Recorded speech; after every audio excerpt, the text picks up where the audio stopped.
Got it. How are things there? Hyderabad, well, things have opened up. People are shooting films, and theaters have opened up. So we are having proper releases in theaters. Oh, that's wonderful. It's good to know. So vaccinations and everything is done? Yeah. I think most people have, and well, I don't even, it's back to business as usual. So okay. I hope that's a good thing in the long run. I hope so too. I think we just have to live with it. Yeah, I know. How are things in Bangalore? Oh, I'm in Goa at the moment. I think in Bangalore, it's I think it's okay. I guess Dinesh would be able to answer that. Sorry, I'm just getting a call. Hang on. Okay. We don't know actually, Aparna. I mean, because we like from an educational point of view, we have gradually calling in students, but we are not starting like classes full-fledgedly on campus. We are just doing, maybe we're calling students for some practical sessions that they can come, because we have also tied up with CMR University here. So so there are a lot of things that we have to follow, like guidelines we have to follow that are given by CMR University. Like we would love, like the Pune campus has kind of opened up, in a much better way, because there we have an independent campus of our own. So their students are coming in regularly and doing a lot more, of the practice, and practical training is going on. Students are executing their short films and so on and so forth. Here, also the situation is that a lot of students come from outside, like different states, to study. So a lot of them are not yet back in the city. But whatever few students are there, we do call them at least twice a week and thrice a week, and some of their practicals are being conducted in our studios and stuff. Nice. Yeah. Good.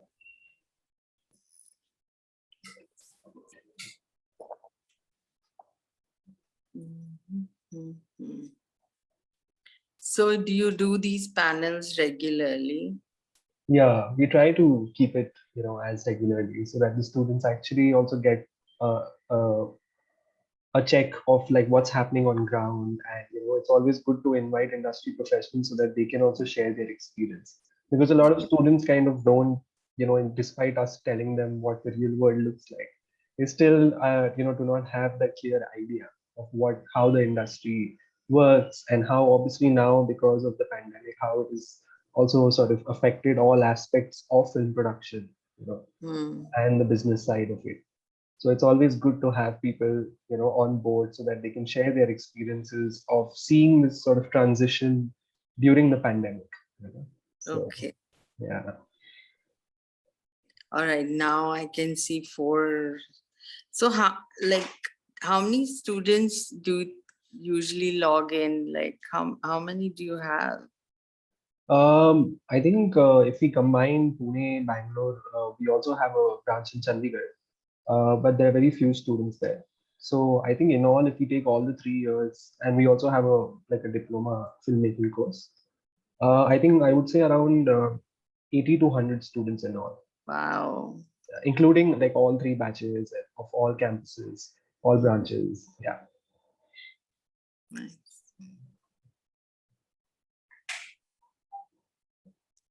Dinesh, the rest of the guests are joining now? Yeah, they'll join, yes. Okay. I've shared the link with them. Okay. If you don't mind, I'll just quickly have a couple of calls and I'll get back. Yeah, sure. No issues.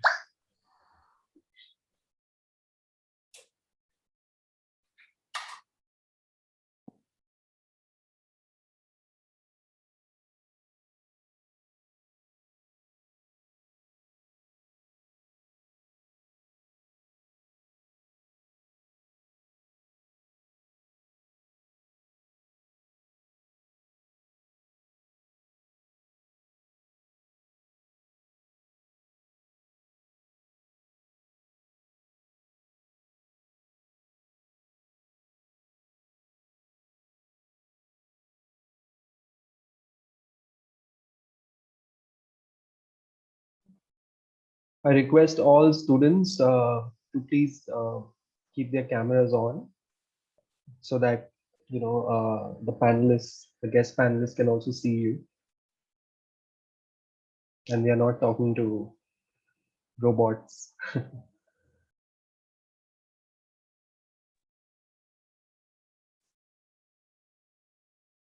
Hi, Shriyan. Hi, Indrajit. Hey. Yeah. Can you guys come on camera, please? Yeah. Hi, Geeta. Hi. Welcome. We're just waiting for a few students to join and then we'll begin. Hi, Geeta. Hey. How are you? I'm doing good. How are you? Good.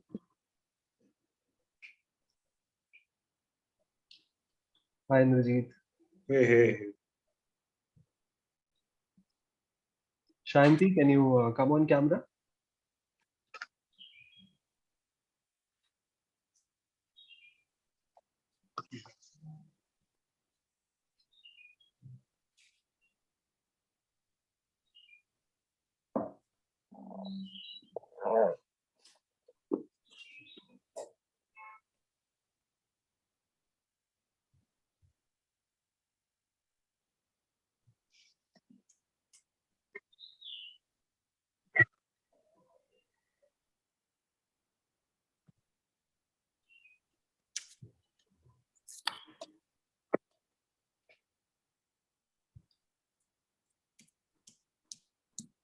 Students, I request you to please put your cameras on.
Hi, Shriyan.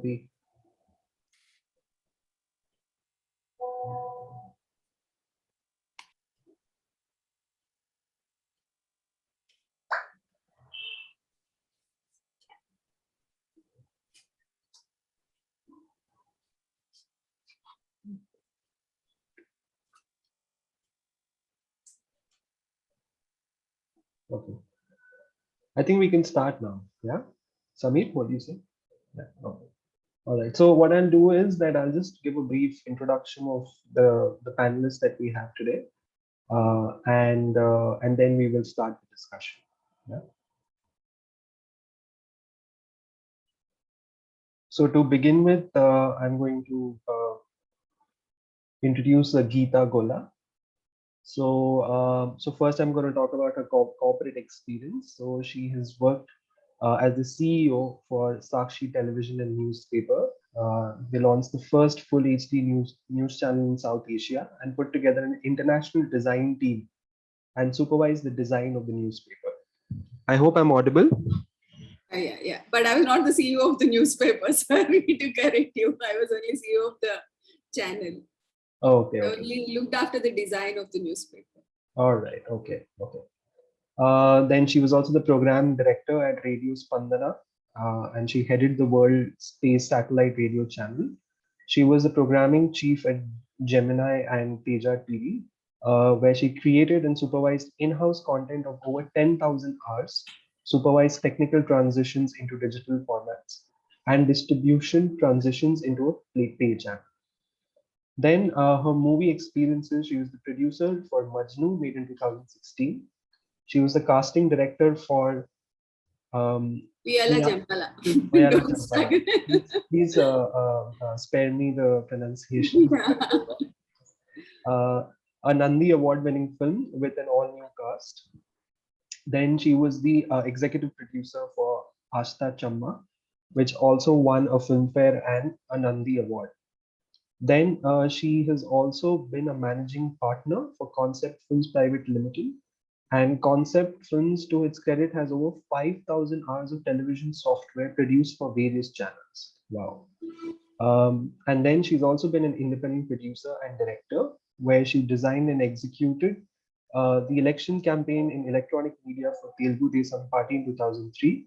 She also directed independent documentaries and ad films, produced public service messages for the government of Andhra Pradesh.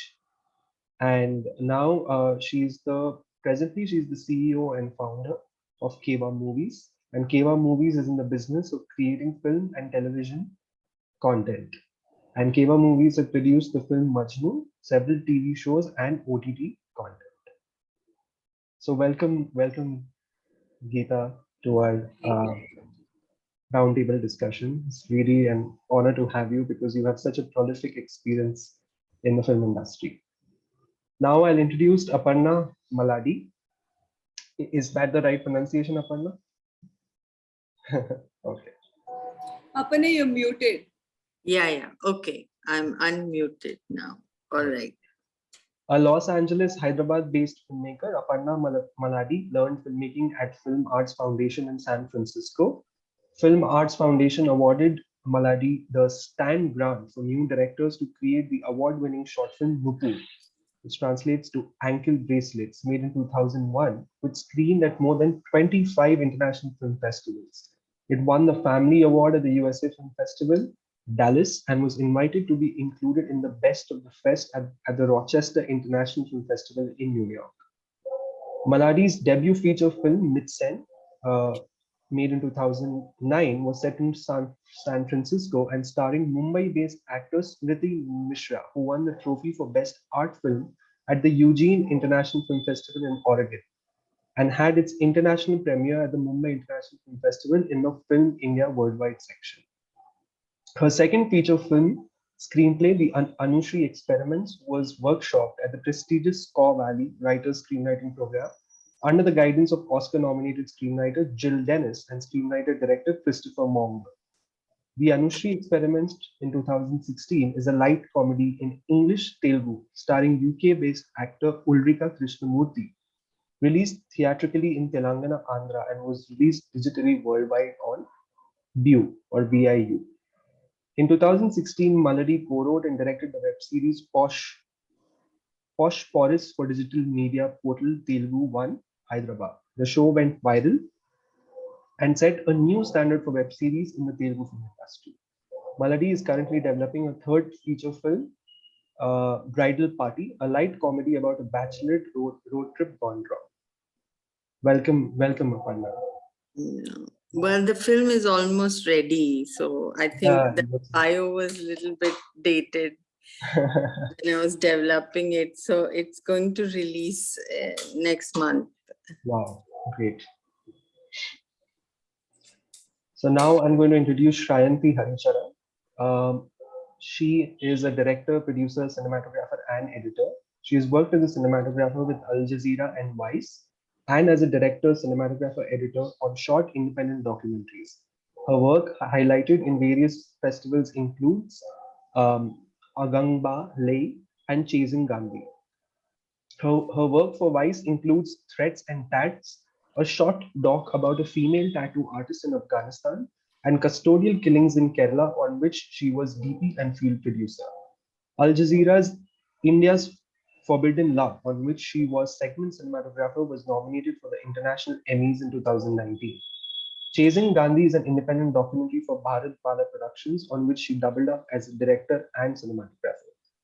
Her debut work in documentaries as director and editor is Our Gods Are Like That, which screened in 2020 at Jaipur Film Festival, Kolkata People's Film Festival in 2020, It won the Best Documentary at Kalbuki International Film Festival 2019 and runner-up Best Documentary at New Delhi International Film Festival in 2020.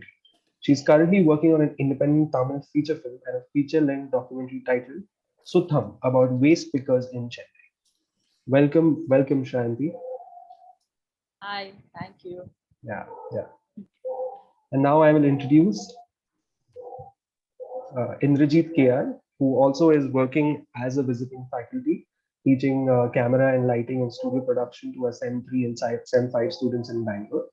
So he has worked as a photographer, cinematographer, and a Cinetech consultant with Camcraft INC in Bangalore, Karnataka from November 2020 to present. He's working as an in-house cinematographer and photographer and also as a Cinetech consultant working technical and production part of shoots and equipments. Sorry, 1 second. Students are just... Welcome. No, let me finish, Indrajit. He's also worked as a cinematographer and photographer for Indian Space Research Organization from September 2019 to October 2020. He has also worked as a cinematographer and photographer for Travel Earth in Bangalore from January 2019 to September 2019. He has also worked as a cinematographer and photographer for the online travel production channel. And he has also been an assistant cinematographer in Kannada and Malayalam films from 2018 to 2019. So welcome, Indrajit. Thank you, Dinesh. Thank you. Yeah. So let's start the discussion. As we know that the topic is that how storytelling has evolved in the past 1.5 and 2 years. So I would like to ask to begin with Geeta, that what has your experience been? Because since you have worked in the industry for so long, so how have you seen this transition in the last 2 years in terms of storytelling, in terms of the visual approaches that the filmmakers are taking, the stories that are coming up in themselves, and also how it is affecting the business side of film as well? Because we know that when theaters go into lockdown and excuse me, and when theaters are shut down, a lot of it also affects the film production and also the people who are part of that film production team. So you're in mute, Geeta. Okay, you're asking me 2 different questions. Yeah. So let's decide what we want to talk about, whether we want to talk about the business part of it or how the stories have changed. Let's begin with the stories. Maybe towards the end, we can talk about the business. Business, yes. Stories have not changed significantly in the sense they have not reflected the change in the people, because the stories that you have seen on air have already started pre-pandemic. Right. The very few in Malayalam that have capitalized and they have created, executed and aired stories in pandemic. Like their stories are created around the pandemic. In the rest of the industry, they just tweaked them a little and threw in a scene or two where people are wearing masks and stuff like that. They told the stories that they already had, which were sanctioned or which were at different stages of production. Right. So to see how the storytelling has changed, this is not enough time. I think we'll see it this year. Okay. So the impact of pandemic and how it changes the narrative, that will get reflected only in the next year. It was only the Malayalam industry that has significantly picked it and they told stories set in pandemic from scratch. I mean, they wrote, they shot and they edited and aired it during the pandemic. Rest of us didn't. We just told our stories, to be honest. Okay. I feel the storytelling will change. I mean, even in the films that the Malayalam industry has put on OTT, we've seen only those, we haven't seen the rest, barring one that one of my juniors made, Sanu, which was in theaters, which we later saw. The rest of them were made for OTT. So here we're talking about 2 different transitions, a transition from theater to OTT also, because the stories are different in OTT. Right. What the pandemic significantly has picked up is it adapted. I mean, storytellers have adapted to the OTT more than the pandemic. Right. So the shift in the medium is what they captured, because OTT is still telling bolder stories. There are LGBTQ issues. The sex and violence is a lot more up. So all that is reflecting in the storytelling. That is very, very superficial. Deep down, the pandemic has changed a few of our unmet needs. A film is addressing the unmet need in the collective consciousness. So our unmet needs have significantly changed. People have changed. Their priorities have changed. Their materialism has shifted. That has not yet come into our storytelling. I feel it will come in the next year. Like if we take it at a very basic level, forget about a spiritual level, if we take it at a very basic level, we should have gotten more road films, because we're all claustrophobic. The desire, our desires, like our aspirations have shifted. No, what was taken for granted, you want to see, you want to be out in the road. So subliminally you take them. So it might have met a very superficial unmet need, but we don't see a lot of road films. There's not. Aparna is making a road film, but that is also a story that she had already written. She didn't write it in the pandemic, to be honest. Right. So the platforms also should have created space for addressing those unmet needs. I'm not even going into the deeper unmet needs. Deeper unmet needs have shifted, and I'd like to see how it will reflect in the storytelling. I don't think it is significantly reflected in what we have seen already. I feel it will reflect further. Yeah, actually, you start writing. I mean, it takes a year to write a story, if you're honest, if you're really writing it well. I've heard people saying that they've written it in 10 days and all. Those are not stories. It doesn't work like that. It takes a whole year for a story to develop from the scratch. Very talented craftsmen can put it together in a month or so, but that again, the seed of the story would have already been with them. The craft part can come in within a month, but the story to germinate and blossom, it will take time. Sometimes it's been there with you for 5-6 years, and then you decide to write it. It gets formed over years. So for a story to start from scratch to end, it takes a minimum of 6 months, and an ideal time is a year. So it's not enough. So new stories will come probably next year. And if we are honest and dig deeper, and we're not mimicking what works, because generally in this industry, we tend to mimic what has worked. Right. No, I was also actually reading the article that Aparna had written, where she was interviewing all the people in the Telugu film industry and asking them that what 2030 for the Telugu film industry would look like. And also the fact that you mentioned that currently, that the Telugu, only Malayalam cinema, you see certain stories, that are kind of adapting to this new normal, or this pandemic change that is happening.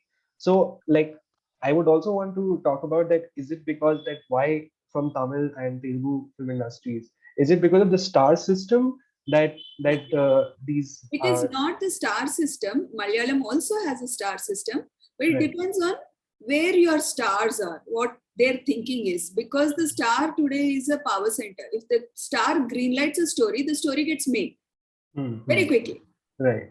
Without a star, it will take, like Aparna had been working on her story for a while, but without a star, it will take her longer to get funding, distribution, approval, release, wherever you're talking about. If it is an OTT, you can, the moment you have the consent of a star, if somebody like Fahad has agreed, nobody will check the story. They'll greenlight it instantly. It won't take time. Right. But if you're pitching a story, even if it is to an OTT, if you're pitching a story as a story without any star, it takes us much longer. Even to find funding for a story that doesn't have a star, it will take a year, 2 years. But the moment there is a star, you start shooting tomorrow. That means you are on air in about 3-4 months. So the star speeds up a process. And if your star, if the stars in your industry are evolved and then looking at new narratives, they're not looking at success, and they're looking at a shift in a storytelling. And if they are facilitating, nurturing the process, it's much, much, much faster. Hmm. It depends on where your stars are. Right. I'm not saying it doesn't happen. We've made Ashtajamma with an all-new cast, Uyala Jampala with an all-new cast. We've explored new genres. Ashtajamma was a completely new genre for Telugu cinema. We don't have a lot of farcical content. That'll happen, but Ashtajamma took 3 years. Nobody realizes that the pre-production was about 2 to 3 years. We've been working. We went back and forth. We pitched it to a lot of stars. And then we came back and then we decided, okay, let's do it with newcomers. It might sound like we were idealistic and did it with newcomers. No, but it didn't happen like that. Uyala Jampal happened like that because we already had a success we could bank on. So we could do that. But with Ashtajamma, we pitched to all the A-listers. I see. And then they refused because it was not a build-up film for a hero. So it was not fitting into, they all liked the story, but they said, okay, there are 2 guys, the other guy is having a lot of importance. So he's almost, he has better lines than the hero. So all these things were there. And then we finally decided, okay, let's make it with newcomers. Okay. But that process took us 3 years. So with newcomers, it takes, if a star is, has a certain vision, if the stars have a certain, it just takes 2 or 3 stars, actually, to have a certain vision. So if that star is successful, then the others will be forced to follow suit. It's like an agenda setting function. Fahad did that, Tulke did that. So others will follow suit because they want that acclaim, that appreciation. They don't want Fahad to walk away with the audience. Right. They also want a piece of that pie. So they will join the bandwagon. If there is a certain mimicking that happens, so it needs one visionary. That visionary, unfortunately, today has to be a star. Okay. Geeta, I would ask the same question that I think Aparna also asked you, because I have read that article, but it would be nice if you could also share your thoughts with our students as to where do you see, the industry going in terms of the stories, like, or what is it that you would want to see in 2030? I can only talk about my hope. When that article got published, my nephew who probably worked on editing that article said you have unreasonable hopes for this industry. But we would like to listen, if you could just, share. So I do hope, we tell holistic stories. We dig a little deeper. We tell stories that come from within, and we're not mimicking a format anymore. Like, format is important. Like, you choose a format that is epic storytelling, you follow Campbell, it's fine. But we are, you follow Mackey, I'm okay with the formats that they have chosen, where you're traversing the journeys, the internal journey, external journey, your true nature is revealed. All that is a format. But unfortunately, today we mimic a successful format without understanding why it really worked also. Right. Sometimes it's just the star and his attitude that resonates with the audience, and everybody starts mimicking it without the star. It won't even work as a business. Even if you forget about ethics of it also, it doesn't even work as a business. So you don't understand what is coming there. What is resonating with you? At what level are you connecting? Are you connecting at a higher level? Are you connecting at a lower level? Are you just mimicking? Are you now also run? All these things are important. I really hope we shed this external baggage and go internally and tell perspectives that need to be told. OTT is doing it to a certain extent, but that also has become an imitation like the LGBT.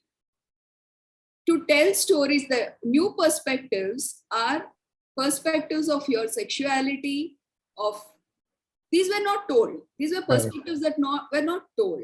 So even gender, gender politics, the acceptance of your sexuality, even if it is not aligned with the popular perspective, was a perspective that needed to be told, and OTT capitalized on it. Right. They told those stories, but now it's become a format.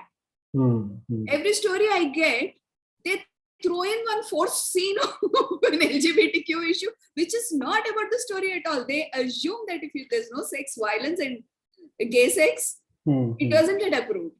Right. So we we take format to a different level, but it has to come from within. It has to come from within. You have to address unmet needs. What I am very curious to see post-pandemic is what are the unmet needs? Our unmet needs have shifted. So earlier to be accepted for your sexuality, this was an unmet need. This was a new unmet need. Right. It was probably always there, but it didn't reach a stage where it could be talked about. Now the whispers were coming, and media can only make it louder, make the whispers louder. If there is no whisper, we can't pick it. So there has to be certain whisper in the society, and we'll pick it and say it loudly, articulate it loudly. The unarticulated. It is very liberating when somebody articulates what you have not been able to articulate. The need is there, but you can't find the words to say it. That's what poetry is about. That's what art is about. Okay. So it's very liberating when a filmmaker or an artist or a poet says it in palatable terms. So I am looking at the shifts in unmet needs. Spiritually, we are changing as a society, and I'm hoping these shifts will reflect into our films rather than blind mimicking of the outdated formats. Great. Thank you, Geeta. I would want to move to Shriyan now, and I would want her to shed some light on what her experience has been in these past couple of years working as a DOP and also the kind of stories that you encounter. So Shriyan, would you like to? Yeah, actually for me, maybe my perspective will be quite different because it'll be from a documentary side. So what I can say that when I have gone on field in the past few months post-pandemic, there has been a difference immediately, of course, because it's capturing reality and everybody is affected by the pandemic in some way. So, but for us as a cinematographer or someone who's capturing it, the hardest thing actually for me personally has been where everybody is wearing masks. So it's hard to actually see reactions. It's hard to actually connect with the subject. It's hard to see what people are thinking or feeling or while we're filming them. So that has been the most challenging, honestly, like challenging. And another thing is not such a visual part, but when you're going to get stories from people, and now there's a lot of shift towards having content like you were saying about unheard perspectives or more marginalized perspectives. But the problem being that the people who make these stories are generally outsiders. So when you go to a place, you're not always going to be accepted. And now post-pandemic, since it's been even harder for people with the economy and how things are, it's been even harder to work on field. So a lot of people are just angry. So nobody wants to be filmed. And after a point, you're not also happy to break that line and go push someone who's not comfortable being filmed. So that's been one practical difficulty after the pandemic. But apart from that, like when one of the most important things when you're shooting someone is you should be able to see what they're feeling. Right. And that has been really, really hard. Although now, since after second lockdown, nobody's really taking the mask so seriously. So it's still fine. You still do get emotions of people and all of that. But yeah, that's the only change that I've seen. Apart, when it comes to stories, one thing I want to also ask is, while you're saying there has to be other perspectives of people and other communities and LGBT, all of that, shouldn't there also be a question of who tells those stories? And should it be from the people who are affected themselves and that perspective is more authentic, or can it be anybody? Like, that is just a question I had. I think that question is for you, Geeta.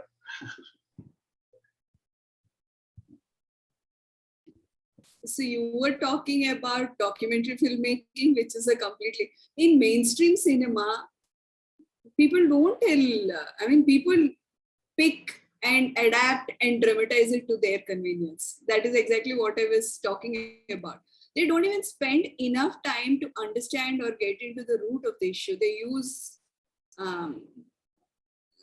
the gays for comedy, transgenders for comedy. They're not sensitive. I was also talking about being a little more sensitive towards their perspective and really understanding their perspective.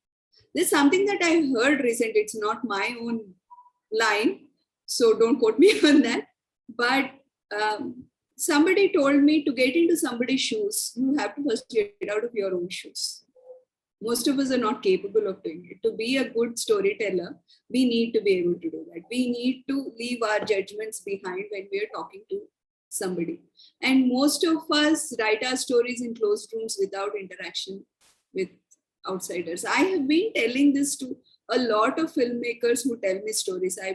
I've had experience of doing documentaries, but purely funded ones for the government. I mean, I'm not getting anything out of the documentary creatively. I had a line that I had to toe. But still, just going into those villages and seeing the reality, which doesn't actually reflect in my documentary. That is important. I was meeting people, I was seeing people. I tell all these people to take up that work. It will give you money. It will fill your little insecurities, financial insecurities, and you will also get the tremendous exposure of meeting actual people in villages and districts and seeing what ails them. We assume, we sit here and we assume. There was a very successful film called Shriyan P. Okay. With a huge mainstream actor. When I saw the film, it had its heart in the right place, but it talks about building a school. That was the solution. The whole film was about building a school. And all of us know it is never the building that is the problem. It is the teacher. You need a teacher. A small district needs a teacher. It doesn't need a school. You can teach them under the trees also. Right. So what is the conflict about? You made the conflict about a building, Right. a physical structure. Right. That can be negotiated. The hero actually had a big Mandwa Logili house. He could have ran the school there. He didn't have to build it. He needed a teacher. He needed to be present. Right. That is what the film should have been about.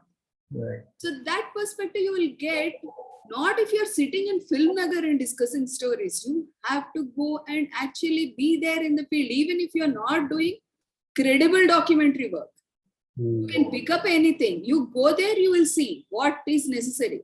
And I have seen in my experience so many school buildings built where the cows and goats will be residing because there's no teacher. And they actually they scrimp and save and send the child to a school in the next district.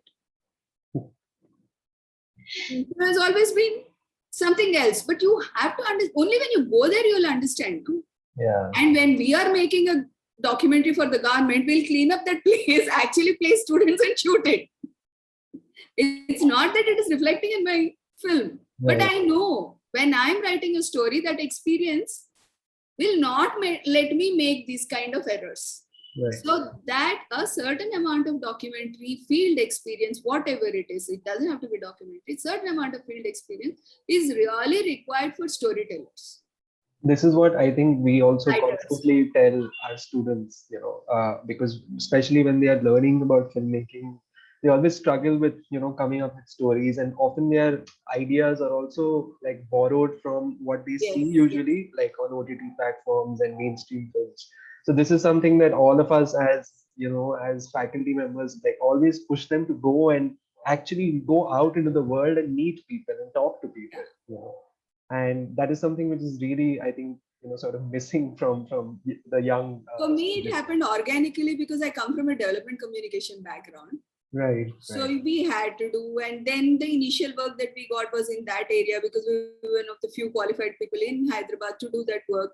We knew the jargon, and sometimes the government departments expect that kind of a presentation. So that is the initial work we got, so we did it.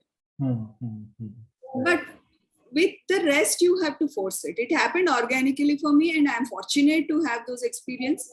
Maybe I wouldn't have deliberately chosen to do those things if I didn't go through my master's was not from HCU. HCU has a certain bent towards development communication. So if all those things hadn't happened, maybe I wouldn't have done it too. But I think we have to integrate it into their training in right, into the education system. Yeah. Aparna, I would want to ask you now about your experience of working as a filmmaker, and what do you think has changed in terms of storytelling pre-pandemic and post-pandemic? I will, say what Geeta Galla has said.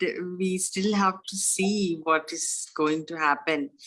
I hope the writers and directors use the pandemic to write some good screenplays, and we will see what will come out, because those have to be then realized, and then we will know really what the pandemic, if there was a shift in storytelling. But what we are seeing right now is the stories, including my own film, is something that I wrote pre-pandemic. Like, Okay. it was written 4 years ago. Okay. Luckily for me, during the pandemic, my producer took the chance, and between the two lockdowns, I did the shoot and, somehow, got a film out, and then went into post-production. But yeah, I would also it's a waiting game. I would like to see what these people have written and are going to execute. But Geeta Golla told me something when I was interviewing her for this article. And she said that because of the pandemic, people have gone inward and less materialistic. Because we kind of got detached from the material things a little bit.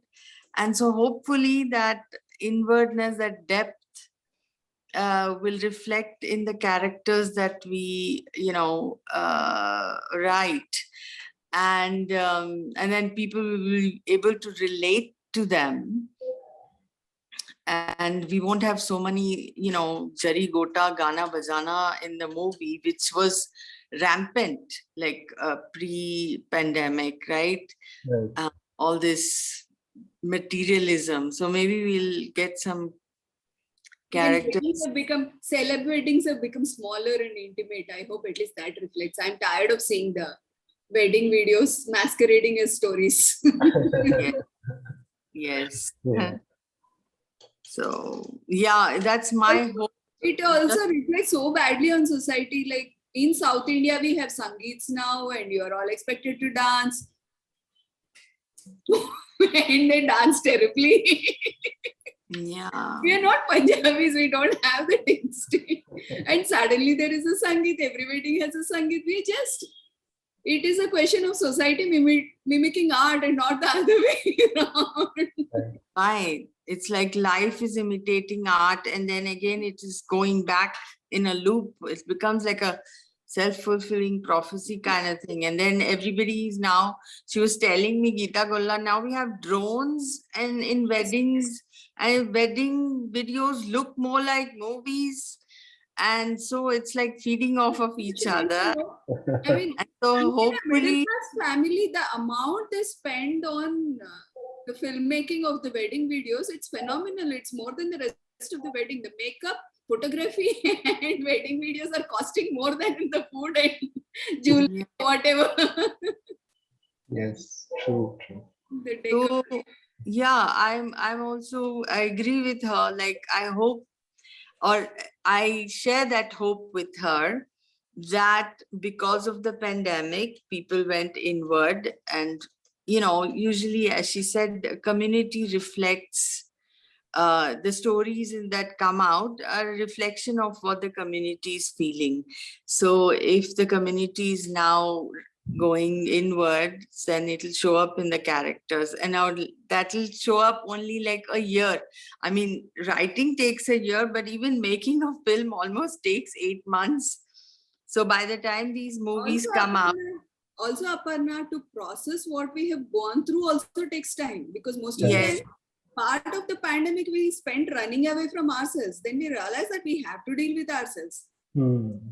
So it takes a while for us to acknowledge our dark shadow selves and then be able to articulate it. Acknowledging is one level. Then processing it is another level. Then you have to put it in words that people understand. This is a long drawn out process. It will take some time, but I'm hoping it will shift. Yes, me too. I hope so too, because I would like to see those kind of stories. because I think there was another filmmaker that I interviewed, Ausrala Srinivas, who, by the way, was also launched by Geeta Golla. She, the movie that she executive produced, Ashta Chama, launched, she did it with newcomers who have now become stars, Nani and Ausrala Srinivas. And so Ausrala Srinivas was saying that the stories that will come out now, hopefully, will be not so like there's a hero and we aspire to become a hero. Rather, the hero will be one among us and that we will relate to the hero. Instead of looking up and trying to become something, you just say, I'm enough, and that I can relate to this hero because he's one of me. And hopefully that happens, I don't know if I could articulate it that well. Yeah. Indrajit, what do you think? What is your experience? Because you also worked in the industry for a while now, for the last 3 years. So what is the change that you have seen as a DOP, or the stories that you have listened to? And, what is your experience been? I feel I mostly have worked in corporate and ad stuff, but recently I had worked in a Kannada film. So it was before the lockdown. So it was story much not related to the pandemic. So it was already pre-planned and they were working on it. Not much on it, but I think in Kannada, I don't know how it is, because even in Karnataka, they have passed a law that you can't start new films unless the old films are completed. So the government has passed some law like that. So projects they have started before the pandemic, they are yet to finish.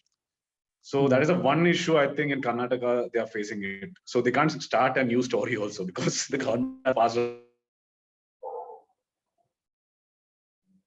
We lost you. Yeah, I think we lost him.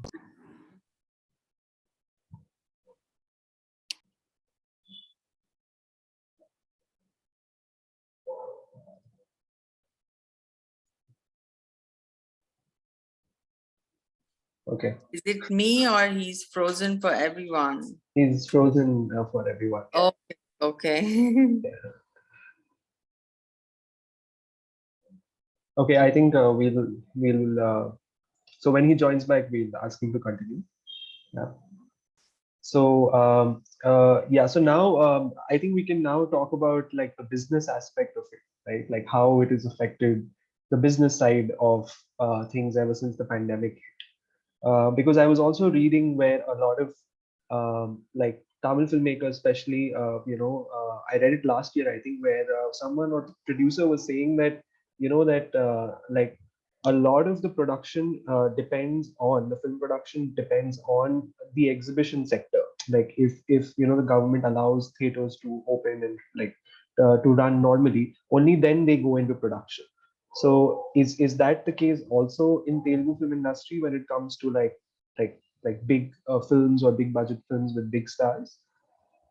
We have a few more politics that are complicating things because we have 2 states now which speak the same language, and one state is regulating the ticket prices also. So that is causing a certain concern. Right. I really don't know if it's for the better or worse, because under the circumstances you hike the ticket prices, it might actually be worse also. So, but that is also, I think there is a certain underlying ego and hierarchy in the film industry. Like TV is lesser than cinema and OTT is lesser than theater. So this is there. Honestly speaking, we're getting pretty much the same price on OTT. Okay. So even for the films that are made, what they would have made in theaters, they are kind of making similar or slightly lesser on OTT, unless we talk about the really big films like RRR and stuff like that, when they cross that 200, 300 crores. So even a film like Thalaivi has broken even with an OTT money. Okay. So that level of budget, if you're making films in that kind of a budget, Narappa has recovered, like their costs, they've made profit. All these people have made reasonable profits. despite the delays that the pandemic caused the production. Right. So you should just, I guess it's a mindset. If you just want to reach the audience, OTT is fine.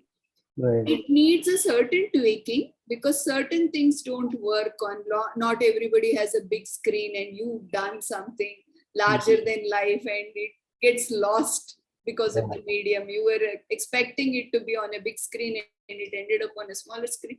Those disappointments are there, but I don't think it has really affected the reach. They are still reaching the audience. The good thing is there were so many OTT launches and they have been aggressive in capitalizing the hike in viewership. They have increased their budgets. It's not as bad as they're making it out to be. It is just that we want it in a theater. Yeah. Also, I think because like some of the producers were saying that the OTT platforms usually, whenever they commission a film, they usually work on a minimal budget. Like they work on a tight budget and a minimal crew, and because of that, a lot of people who work in the production and art department, especially the daily wage workers, they kind of are the most affected because of this. It is like it said, like basically that their entire livelihood depends on the opening up of theaters, because that's where the big production is and that's where they get like paid on a daily. Is that that's not true? That's not true. No? We pay the same to the wage workers whether we're working on an OTT or there's a minor difference between TV and film, but they are all pretty much paid the same. The difference is only in the cast remuneration. Right. Okay. So the OTT has to vet. They don't even get into TV, and OTT don't even get into the daily wage workers. They are run by unions. The union decides the prices and everybody has to pay those prices, and it's fine. It's a fair price. How much is it? At the most, it is about 1,000, 2,000. That is what we're paying each daily wage worker. Where is the largest part of the money going to? It is going into the stars. But on the flip side, when there is a star, the OTT is paying that premium. There are two kinds of productions again here. Like even within OTT, there are acquisitions and what the OTT sanction. Right. So you made a film in a certain budget, you can sell it to them. They have a cutoff, but they are not part of your process. Only the films that they have approved and they have given an advance to, they interfere. Otherwise, it's a product that you put up for sale. You made a film, you put it up for sale to Amazon, Netflix, everybody, and whoever gives the best price, you sell it to them. It's almost like satellite. Right. So they have no say in how you are spending, what you are spending on. They don't have a say in it. They have a say in the content and execution only when it is a sanctioned film and they have paid an advance to it. Right. Even then, an OTT is not logical for a platform to get into the daily wage worker thing. Nobody can get into it because unions decide that. Right. So we try to negotiate a little, say it is an OTT, small budget, do it at a TV price, but that's it. And that difference is also very minor. When they refuse, we just go ahead and pay them whatever. Okay. Yeah. But an OTT might not be ready. When they sanction, they might not be ready to pay in black, or they might not. Black is not possible at all. Right. Those are the minor concerns, and those concerns only in remuneration. If somebody is asking for an unreasonable remuneration, there is an audit system in place, so they will not agree to. Right. That's it. And is there a specific, when you say that right now, is it like when filmmakers are going to OTT, is it because of reluctance or a certain helplessness in the situation, they're releasing films on OTT? Or like my question is that when any OTT platform commissions a show or a script, do they have certain requirements from from the point of view of the story or the character? Yes. Do they give certain kind of guidelines that, Not writers just expect? guidelines, there is daily interference. And most of the Okay, time, okay. filmmakers don't appreciate that. Oh, is it? Okay. Can you elaborate on that a little? Like, I would really want to know more about, like, in the See, writing process, do they interfere, or like how does it work? Yeah, they do. Okay. I mean, your script has to be approved, Right. and they interfere in the casting process. They Okay. interfere in the writing process. Sometimes it's for the better. Dinesh, if you don't mind, I have a question. Sure. This is actually for all the panelists, and Geeta also mentioned some time back that to digest the pandemic, firstly to accept it, digest it, process it, and then articulate it. It takes, I mean, probably the writers and the filmmakers are the first people who are capable of doing that.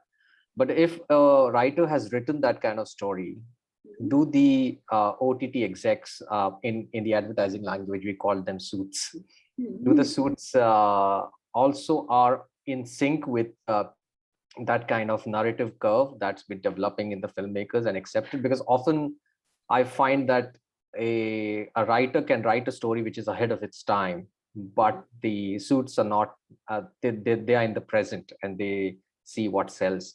So how does that conflict get resolved? Do we have executives who are more tuning towards the creative side of things and understanding those kind of stories? So what's your name? My name is Samir Talwalkar. Samir, there are two sides to this. One is the quality of the executive, and also one is the brief that he gets. Yeah. The platform sets a brief, like there might be a platform which decides that based on its viewership, it wouldn't like to do comedies. We've got that. Comedy didn't work. They'll come up with this theory, they'll do a study and they'll come up with this theory that these are the genres that are working, these are the genres that are not working. Right. Drama sells. Like, it will be basis what has already been lapped up by the audience. So they work under certain guidelines. The executive himself works under certain guidelines, and also the executive interprets the guidelines to suit his own narrative. There are two things here. But beyond that, and these are things that will not concern you. So I will not overwhelm you with that because it will only disappoint you. But there is a new skill that has come up that is necessary. It is to make a pitch document. And very few filmmakers have that skill. That is where you are losing out. It is not enough to have a story. You should be able to sell that story. Excellent. Thank you have to sell that story in the form of a document. You have to put your selling on paper. Earlier, if you're pitching, if a director is coming, she or he will pitch to a producer or an investor. If something resonates for the investor producer, he goes ahead. He or she goes ahead with. It was a simple relationship. It was just oral. Most people didn't even read scripts. They would just listen to scripts. But today you have to put it on paper. I've had people, I don't listen to scripts because I felt that it affects my judgment and I prefer to read scripts. And I have had experiences where people have refused to give me a written document because they don't have a written document. Not because they don't want to. They will pretend that it will go out and it will be misused and somebody will steal. But that can happen even in a narration. But very often they don't have a written document. And for me, I finally figured out it's a litmus test. Let me just keep saying this and it'll filter out some bad scripts because a lot of new filmmakers approach me, not seasoned ones. Somebody's done 2 short films will come to me with a film script. And sometimes there are good scripts. But I need to understand the discipline of that person. So the first thing I'll ask is, give me a 5-page synopsis and then give me a full script. Correct. And a lot of times I don't even get a 5-page synopsis because we don't have that. These are assistant directors who become directors. They will narrate. They will tell me you will not understand if I don't narrate. Right. Then I tell them I've developed a counter argument also. We've made one film where when the director narrated, it was really cute because he was innocent. He brought a certain innocence to the comedy. So it looked cute. And then we had an actor who interpreted it cockily and he performed it cockily. And it didn't work. It was a miserable flop, the film. So I keep telling him, you're not going to act in the film. So it has to still work on paper. Whichever actor interprets it, it still has to work. So give it to me on paper. And a lot of them run away. I kind of like my strategy now because at least it's filtering out the non-serious ones. Great. I think the students who are present here need to listen to this very importantly from the horse's mouth, because we tell them the importance of pitch documents and making pre-production documents and all that. Some of them do, some of them don't. So I think coming from you, it sort of validates that point. So thanks very much. And now the new skill is not even having the story. The new skill is to be able to write accurate character sketches. OTTs are looking for, their research has shown them that empathy is more important than story. There are only so many stories. So they are looking at character-driven plots. And no executive will have the time to read an entire story. Like he'll have about 1,000 pictures on his table. How is he going to read the entire thing? You will have a 150-page, 300-page document. He will not have the time to do it. You have to make a pitch document of 30 slides, which will sell it to him, tell him the story, tell him the character sketches, episodic arcs. Everything has to happen in 30 slides. Not even pages. It has to be 30 slides. And there have to be pictures in it. In that 30 slides, you need to put pictures also to hook his attention in, to show your vision. You have to make mood boards. They have to understand how you are seeing this story. So this is a completely new skill, and very few people are able to pick it. In fact, I am making the pitch documents for most of my directors because they are good stories and they don't have the skills. And you will not find somebody like me, and I also can't do it for 10, 20 scripts. I will do it only for my favorite 2 scripts. So the rest I will say, okay, I'm sending this pitch. If it gets approved, good, I'll fund it. Otherwise, you've lost it. If I'm really rooting for something, I'll do it. But you might not find somebody like me also. So you have to learn. And Canva is a good app to do it. You have to pick up those skills. Sorry, what was the app name that you mentioned? Canva. Okay. CANVA. Okay. Maybe this is not the forum to ask this question to you, but it'll be great to probably do a workshop with you, with our students, just to teach them how to write treatments and pitch documents. That might be a very prudent. No, they are there online. Netflix has released those and they explain how to do what exactly is expected. You know, stage 18 or something. They've done a fairly good job. I've checked that. They've done a fairly good job, and no 2 pitch documents are the same. Correct. Netflix will give you a guidelines sheet where all these things have to be there, but they're not very particular. If you are good at something, you find your selling point and articulate it well. It's like that elevator pitch. Exactly. So you have 30 seconds, you have 30 slides, you have to sell yourself. You have to sell your idea in those 30. And most people have not picked up that. And you can't do it orally. You have to do it on paper. Exactly. And having a written script makes it easier to do the pitch document. Most people don't write the script. They say it's in my head. And I'm like, it can't, it has to exist on paper. ये मेरे दिमाग में है पूरा script is not going to work. And when you have it on paper, then your pitch document, it informs your pitch document. So I think the first thing is to actually write your story. A good filmmaker needs a lot of discipline. Your idea of orange is different from my idea of orange. And in a film, it is not a solitary art. It is a group art. It means when you write a script, it means like when you're making a film, your director, the director, producer, cinematographer, editor, artist have to see the same film.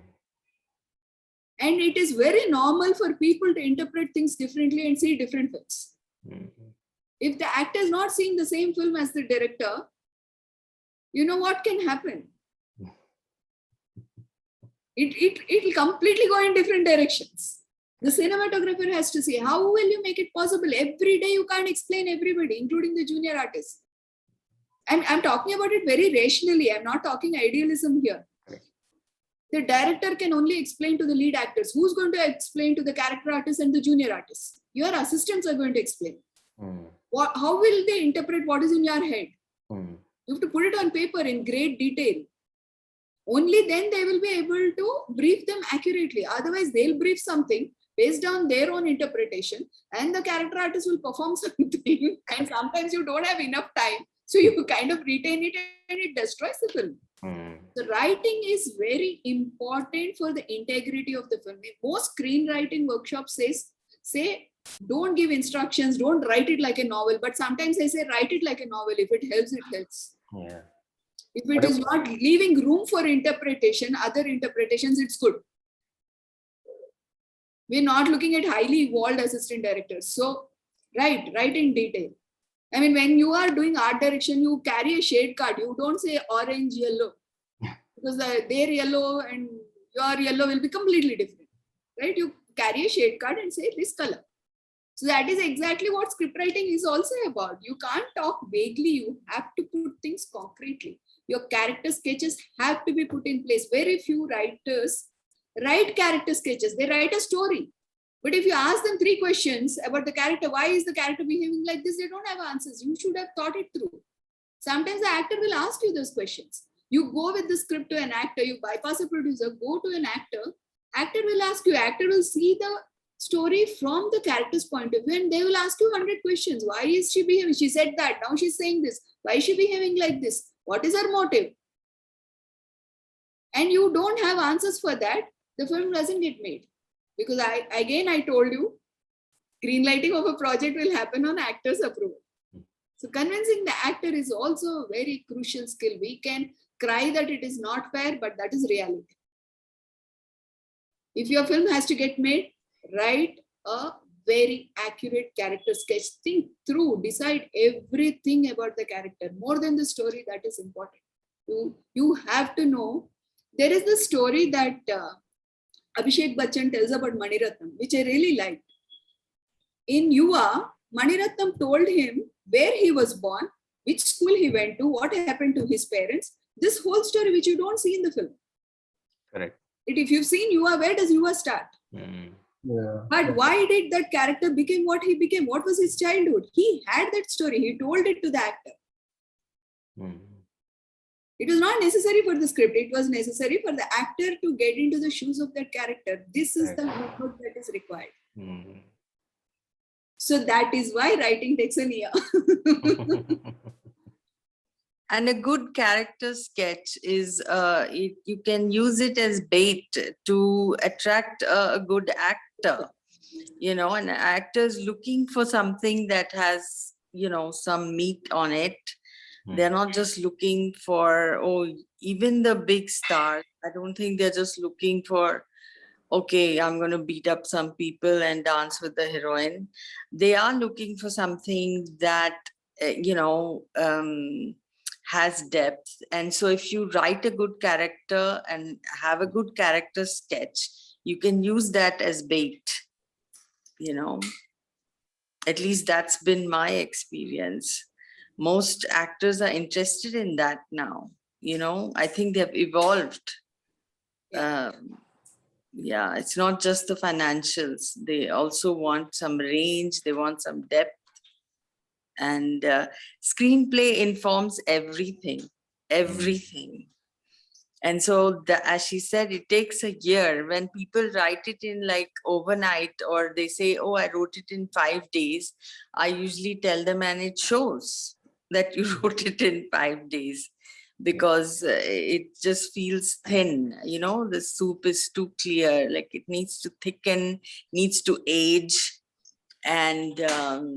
And also when it's well written and given to your HODs, like your cinematographers, and I'm sure these cinematographers on our panel can add to this, that they then come up with contributions to it. But if it's all just in your head, I mean, they have nothing much to grab onto to even add to the storytelling of it, right? But if it's on paper, a lot of people, it's a collective art at the end of the day. It's not as, yes, it is one person's vision, but it is a collective art. There is room for everybody to sneak in their little bit of storytelling in there, but all, towards that singular vision.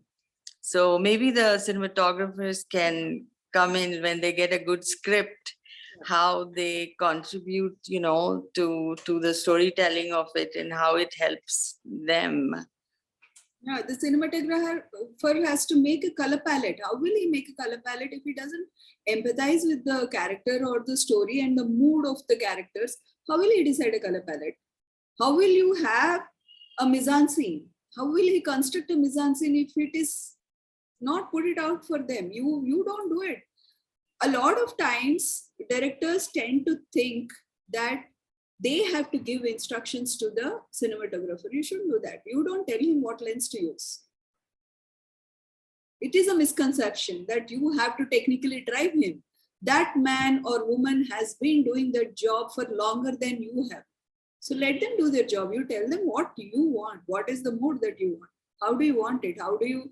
What are you looking for? Explain it to them and they will find the tools to do it. You don't suggest the tools. They're not operators. Yeah, I think one mistake that a lot of people do is that directors, at least that I've worked with, either they think that they need to know they don't need to know any technical knowledge, or they come on the other side and they're like, you have to use a 24 mm. Yeah. That there is an in between where you can know something about your vision, but communicate it differently. Say, I want a wide. That's what those terms are for, wide and close and all of that. So when someone comes and tells you you need to use a 50 mm, it doesn't irritate you because of an ego issue. It irritates you because you're in a stressful situation. And at that time, instead of having precise information, you have something like, you need to use this or you need to use this rig. Actually, they might be missing out on something. You will probably choose something better. True. Because you have done this job for longer than they have done their job. Then they have done this job. How much? How many films? Like a cinematographer, a director will make a film in 2 years. If he or she is also the writer. A cinematographer will shoot 4 films in a year. So obviously, at any given point of time, the body of work of a cinematographer is larger than the body of work of the director. Right. Yeah. But I also want to add one thing, though, if it's okay, that to the students in general, that all the advice that Geeta ma'am and Aparna ma'am are giving are really useful. And I think like to hear from professionals like that is good. But I also think as someone who's, I've just finished my first feature film. So I have the experience of one film. So I'm speaking from that perspective that it is a really hard industry. So I don't think you need to beat yourself up also if you're not able to follow through with the way the advice that's projected to you has been given. It is really difficult, and everybody's journey is a bit different also. So like for me, what worked is taking up all kinds of work. So I mean, I think everybody has their own way. So when he gave my intro as director, editor, cinematographer, it's not because I want to do all those things. It's because sometimes maybe I need to edit a film so that I can have some time to write something else, or that's just how it works. So, I mean, I think it's also good to lower your expectations and not think I'm going to be the next whatever, or some writer that inspires you, or some whoever that inspires you. Yeah, my teacher used to tell us something when we studied. My teacher used to keep telling us, you're not artists, you are artisans. So you practice, shoot every day, edit every day, whatever comes to you, only then you'll improve it. So you're not artists like one original idea. So it's a craft. That's why filmmaking is a craft. Craft improves only when you do it. Right. So you can't make films like this was advice that I got. I'm not telling from my own way. He used to keep telling us, you can't make films by watching films. You can only make films by writing, shooting, editing. You have to do it, even if it's a short film, big film, small idea, big idea, whether you're shooting on your phone, it really doesn't matter. But you shoot and edit and write every day. You're doing one of those 3 things every day. Even if it is amateur stuff, you have to keep doing. Only then your craft improves. Right. I think this is a very, very good piece of advice for us students. All right. I think we can now. Indrajit actually wanted to ask a question. And also, Indrajit, I know you have internet connectivity issues. You can also finish the point that you were making. Oh yeah, like what I was telling that in the Karnataka industry, it is very tough to like change the storytelling because already the government has passed a rule where like you can't take up new films unless the old films are finished. So old films have the story pre-pandemic. So it's very, very tough to start a new storytelling narrative in Karnataka. I don't know about the other industry how it is, but that is the one issue I think the writer filmmakers are facing in the Kannada film industry. I think so. I don't think so. Any new narrative will come up for another 1.5 years, I guess. So it is till the government lifts up that ban where that you can make a film with the new narrative and thing. And one question I have to Geeta madam and Aparna madam is that like it's regarding like now the trend which we have seen in Malayalam. Sorry to ask, I have worked in Malayalam also, because most of the films are now like realistic films. If you observe, if you have seen Malayalam films, they don't have any mass kind of films which Telugu or Tamil have. Like it's I know it is good. One thing They have Lucifer is a very mass film. Yeah, it is only like once and twice. It's not like old times. Not like I'm telling you, it's not mass film. If you see, every film is being made like some kind of realism. Don't you think realism is overrated? What do you think? I don't know. Yeah. Escapism is necessary, and it will alternate between realism and escapism. When there's too much of realism, people get a little suffocated and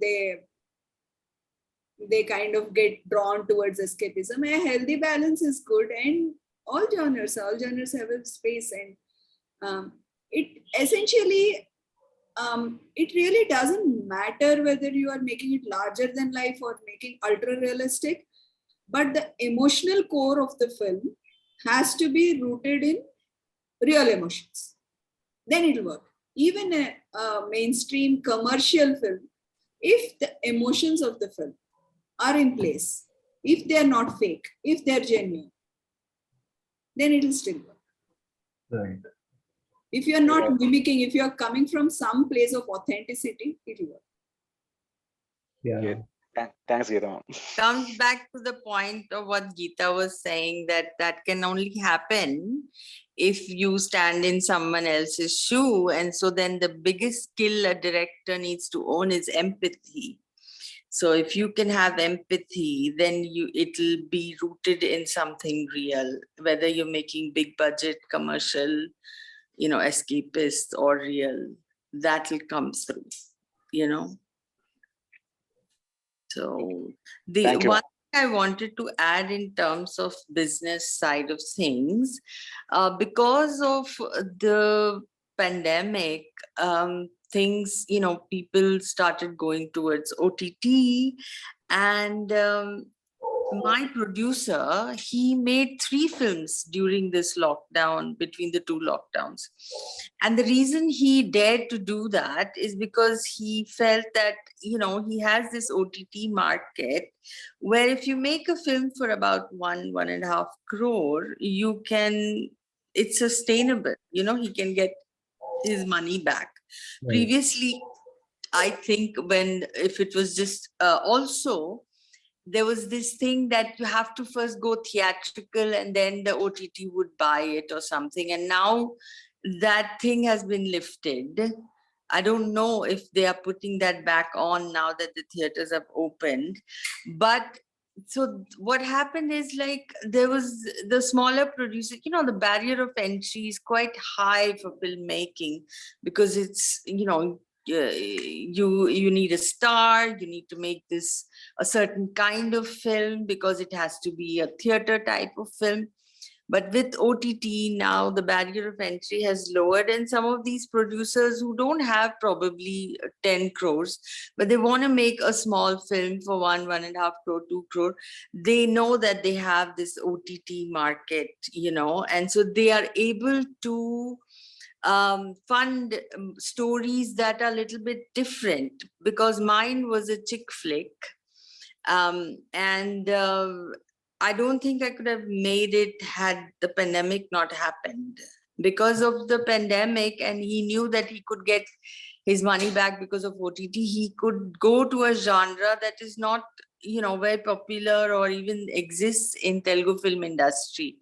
But that's how I got my chance, Otherwise, I would have had to make the regular rom-com, commercial type of movie in order to even get funded.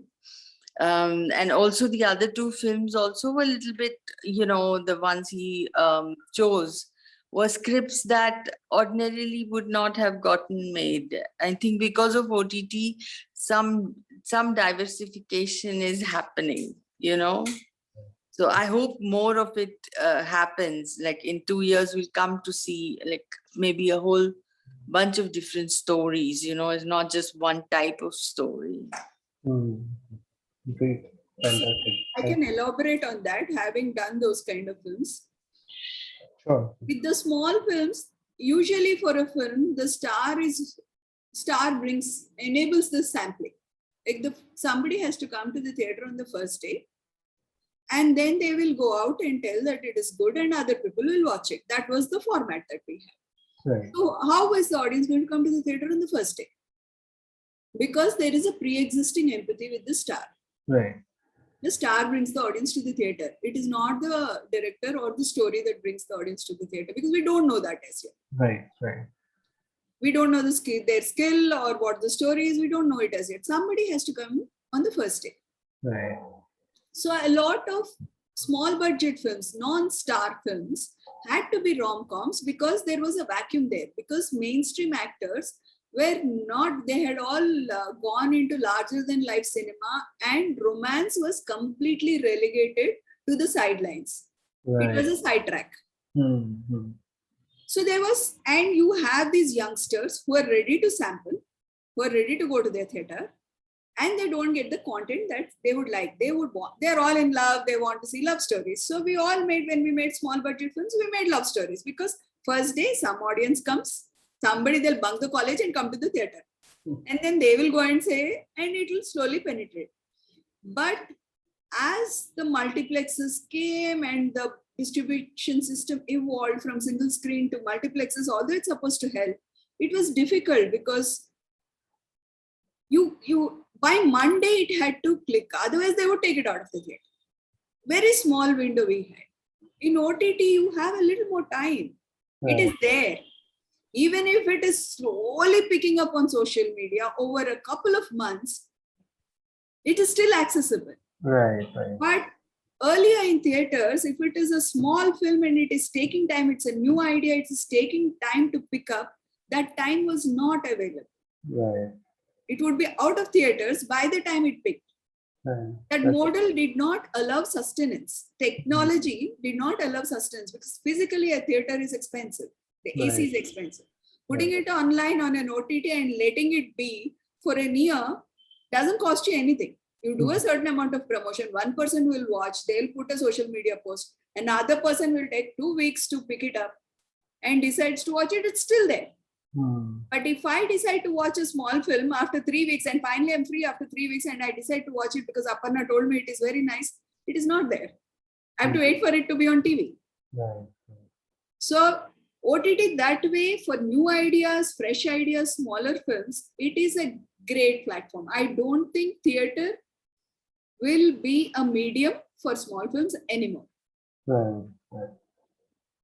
Because eventually filmmakers will also see money is one thing. We want our films to reach an audience. Even if I'm getting money, I don't want to compromise on that. If I wanted to be in that business, I'd rather do real estate, right? Not that I have skills for it, but still, there's greater margin in that. Right.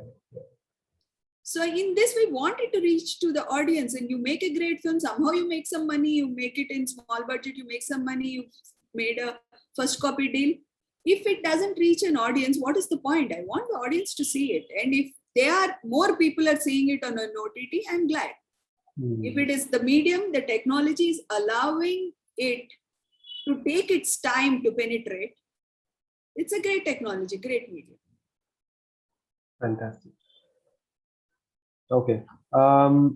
Geeta, I think you should also tell them, this was a great point. I think this was the highlight of that article about the collapse of the ego and then the true self coming out. I think Geeta will say that better, because the question you asked, how will stories change, and this internal journey thing, I think you will articulate it better, because it came from you. So please I want that to be mentioned here, because that is very important. Yeah. See, in a way, it might not happen because of that very reason.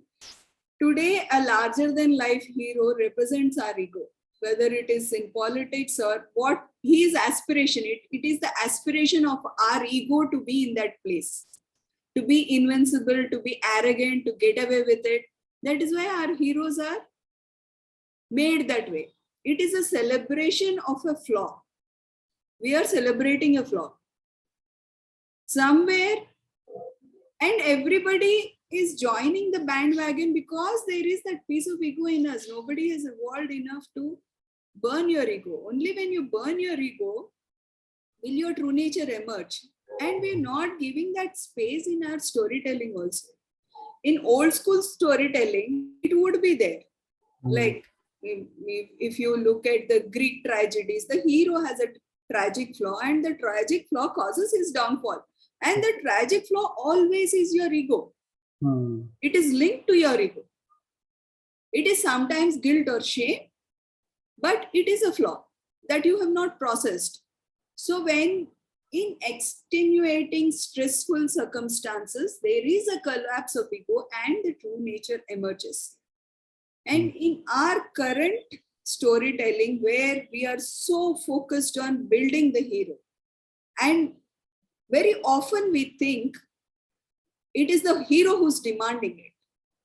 Not always so. He's only one part of it. People are doing it voluntarily, because when they are building an ego, they are building their own ego. When they're building a hero, they're building their own ego. They're justifying their own ego. They're defending their own ego.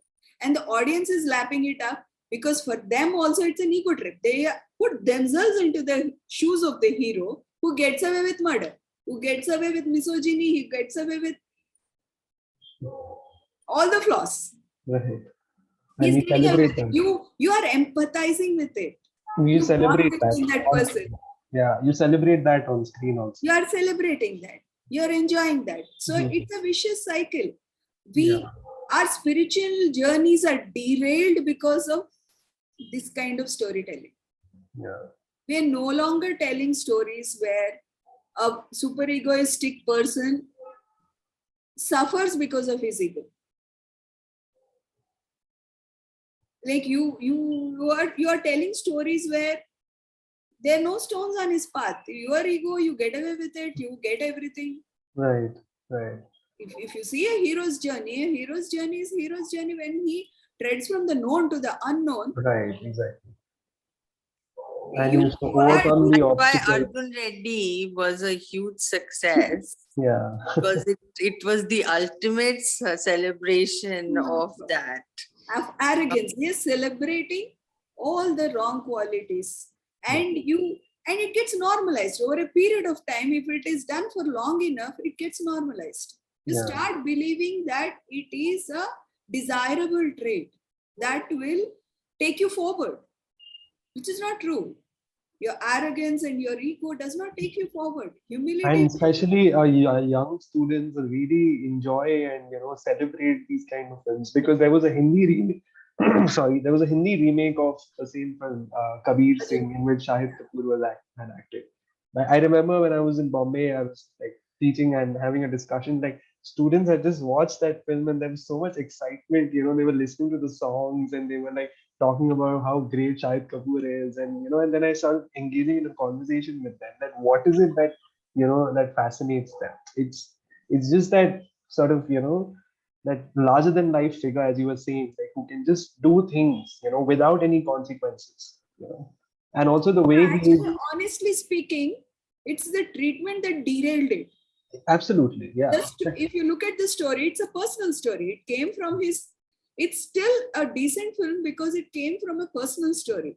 If a mimic of it, an imitation of it, will go in a completely different direction. He did suffer. He didn't get what he wanted. Because of his arrogance, he did suffer. Right.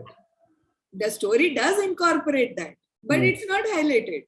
Right. And it is not linked. Yeah. So it's the visual representation that. Not just the visual representation, it is the writing only. He has failed to link. These two things happened in his life, but he failed to link it. This is the effect of this. That the filmmaker failed to link. That is what we are doing in our real lives also. We blame somebody else for our troubles. It is not his arrogance. He mishandled a situation and he lost the girl. That is the story. If you look at it differently, that is the story that he's telling, right? Yeah. He had handled it with a little dignity and won over the father, they would have been fine. He would have been, if he had been a Shah Rukh Khan, it would have been fine. Yeah. All said and done. Right. That is the narrative that we had, no? That the hero had to be humble, chase the father, throw seeds along with it. Charming. Winning over. Yeah. Winning over was a narrative. Right. And we've shifted the narrative. You said, no, shouted him, beat him up. And then what will happen? He showed what will happen, but he failed to link it. It is there. The elements are there. But the big picture is not there. Right. Eventually, what happens is when this gets watered down, those two elements are there because it's a director's personal story. That was the director's personal story. So those two elements are there. But when you start a watered down version of it, mimicking it, you will eliminate this. You will start telling the story of a hero who didn't even have a fall. At least that fellow had a fall. I'm happy for that. In Arjun Reddy, there was some fall. But we have been telling stories where there is no fall. There's a rise and rise and rise. And the arrogance is the impetus. We have renamed arrogance as individuality. Right. And Shriyan was telling the same thing. She said, don't beat yourself up because she has been in the journey and she realized that you are going to get beaten up. But we are creating an entire generation which feels that whatever I have, my idea is great. And because I'm cocky, arrogant, my path will be smooth. Because they've grown up seeing that. And then when the hurdle hits them, it hits them hard. They don't have the skill set or the tools to navigate that hurdle. And nobody can promise zero hurdles. That's not how God made us. We're supposed to evolve through hurdles. There was a screenwriting workshop that I attended where one of the students asked, why do our characters need to be so complex? Why do we need to have a mask, a true nature, and this journey, this trust for the true nature to emerge? Why do we have to have all this shit? So the teacher said one thing very brilliantly. He said, we don't have a choice. That's how God made us. And we can only mimic God. The way God made us, that is how we create our characters. We can't do it any other way. This is the same thing, Geeta, actually we struggle so much because when students present their ideas or stories, even in the written form, and when we give them feedback and we ask them to introduce these elements. I know that. There is so much stubbornness to incorporate any feedback that you give, because for them the idea is that what we write and we present to our professors is the best. We're not going to do anything after that. You know, it has happened with me also. When I explain the hero's journey, I tell them, okay, stick to this format. It is an epic format. Have an inner journey, outer journey. I suggest Vogler or Campbell for them to read. They're like, that has been done. Why should we do the same? It's a cliche. For them, it's a cliche. Yeah. It's not a format. It's a cliche. Right. But this teacher put it very nicely. He said, we don't have a choice. He articulated what was in my throat. Right. that's what filmmaking is about. It liberates you. It was there. I was struggling to express it, and that man put it beautifully. He said, "You can't make any other choice. We can only create a world the way God has created us. We don't walk upside down, right? Our characters behave the way God created us, or the way we were created. If you don't believe in God, Right. so we can't turn everything upside down. Right. So we can't turn the principles on which this world operates. You can't change it. Right. Our stories are set in this world. They are not set in an alternate world. Right. If your story is set in then if you want to do a completely different kind of narrative, create an alternate world, alien world where everything is different. But if it is in this world, in India or Hyderabad or Bangalore, it has to operate on the principles of this world. Right. Great. I think now we'll open up the forum to students. So I will request students to unmute themselves and ask the question to our panelists. And please put your cameras on if you can. I'm just like repeating this for the 5th time. So actually, one student had put a question.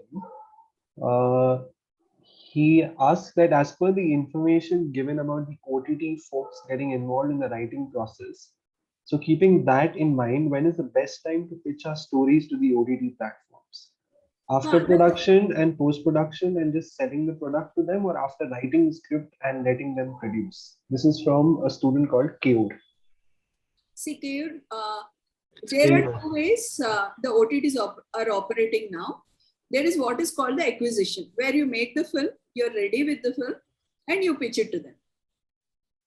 So, and you kind of sell it like a product. You offer it to everybody, and whoever gives you the best price, you pick it up. But in that process, there is also a possibility that nobody will take it. Everybody might reject it. Unless you have a big star, there is a 50% chance that it will still be lying. You would have spent some 4 or 5 crores on making the film, and it will just be lying that 4 or 5 crores will be gathering interest and loss. If it takes you 2 years to sell that 4 or 5 crore films, it would cost you another 4 or 5 crores in interest. That is something that you have to factor. Okay. Whose money are you playing with? Is something that you have to factor.